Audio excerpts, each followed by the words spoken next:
Hi, I'm Ian Bremmer, president of the EG Foundation, here with one of our board members from our new board of directors, Mohammed El-Erian, a very dear friend and one of the most important global thinkers on the economy there is. And I want to talk a little bit about what we're trying to do here. My perspective is that we are living in a world that is increasingly uncertain, and that people, particularly young people, want authenticity. They want to understand in an unbiased way what's happening in the world. They want to be treated as citizens and not as consumers of information.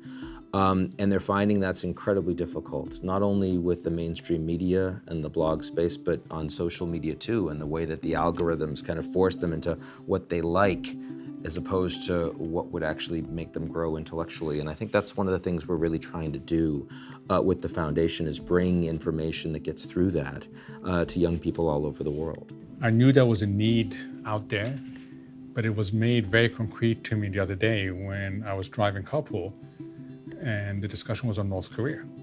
So I'm driving 14-year-olds who are worried about North Korea. And I thought, how do I expose them to some of the issues? And whenever I put CNN on the radio, they just completely go and forget about it and go to their phones. So I think there's two issues that we have to take seriously. One is content, and two is access to that content. And unless there is an improvement in both, which I know is what the foundation is trying to do, then there will be even more younger people keen to get information, but not knowing how to get that information. Their ability to actually digest intelligent global conversations is very, very high. You don't need to talk down to them, but you do need to make it actually interesting. And I think that, you and I know that there's good content out there. So why the failure? Why is it that people haven't realized that how you communicate is as important as what you communicate?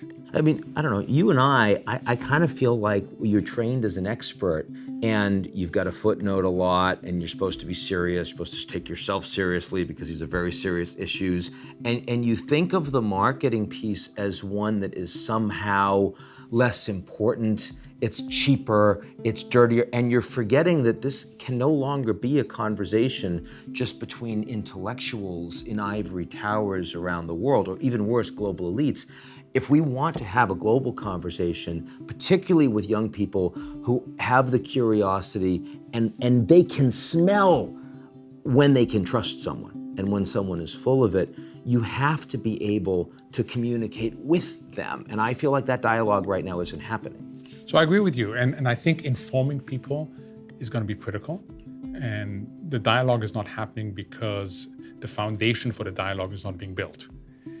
There's another interesting issue, which is that people find it harder and harder to separate informing someone from influencing someone. So there's always a suspicion, well, you must be informing me with a view to.